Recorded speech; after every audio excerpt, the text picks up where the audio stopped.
Fire is a character, and this character has interactions with its environment and with its fuels that it consumes. Fire sometimes can be really aggressive and mean when it rushes through grass, or I mean, it can really be vicious and intense when it gets up into a crown fire and moves through a forest at a fast rate. But then fire can also be placid. It can be almost kind when it burns through dust. It's almost companionable in that state.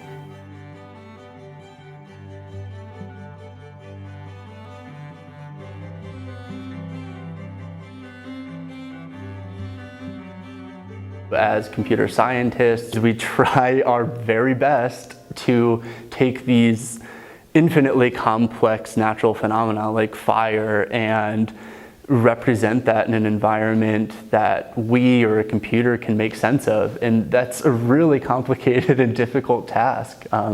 But it's also something that computers are remarkably well conditioned to do and to solve. And even if we don't capture all the nuances and complexities of a wildfire, which we almost certainly never could, we can still learn so much about the natural world from these models that we build, develop, and simulate.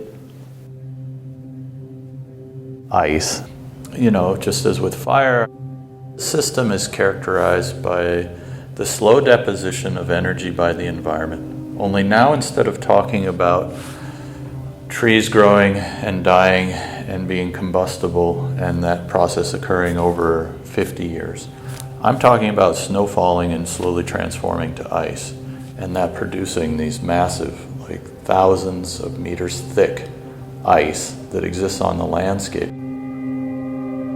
What I'm interested in is how, as the environment changes, that reservoir of potential energy is released.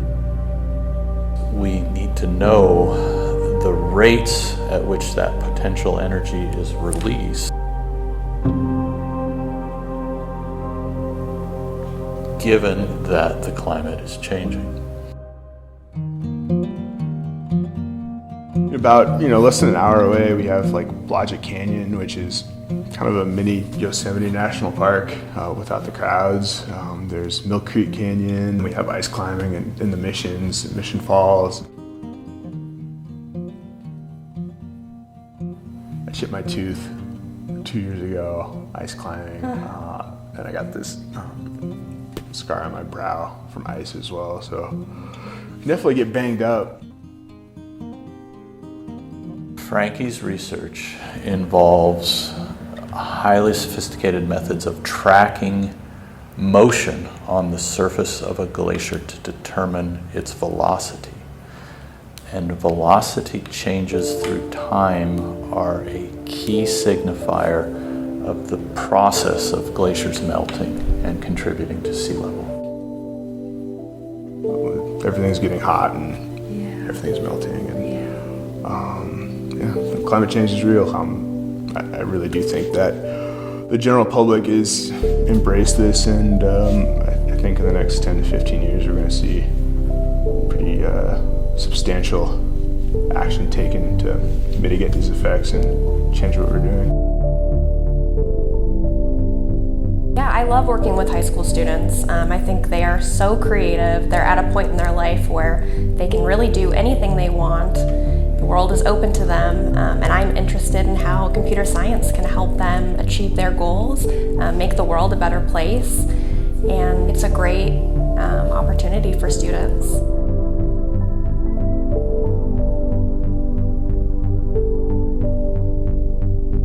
Yeah, really computer science is relevant to everything. There's some incredible work being done in biology and chemistry, but also in art and music, fashion.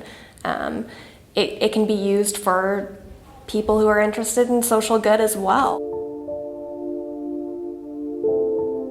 It applies to everything. I think it's an intimidating field. And I don't know if it's always inviting. Something that's really excellent about our graduate program here in computer science is that we have about half women and half men in our program. And I think that makes a really big difference. It's a great community of people who are there to support each other and learn together. Without exception, the members of the computer science department at the University of Montana are looking towards the application of computer science to problems of societal interest. Yeah, well, I really think of computers as this interface between the centuries of abstract mathematics that we've developed and the world as we interpret it or see it. So it really is the aspect of applying one to the other. We have a faculty member that's very interested in the human genome. We have another faculty member that is using machine learning to search through complex environmental samples and identify contaminants. Another is focused on how can we train Montana's high school students in computer science so that we have another generation of people that are well versed in these computational methods. So if there was a student that was deciding between programs or that was interested in the University of Montana but unsure about the program here or moving here, I would tell them that this is just one of the best places in the world to live and to work. There's such a balance between the beautiful outdoors and the public lands that we have access to here and the incredible faculty and research capabilities that we have here. There's nowhere else I would rather be living and working in.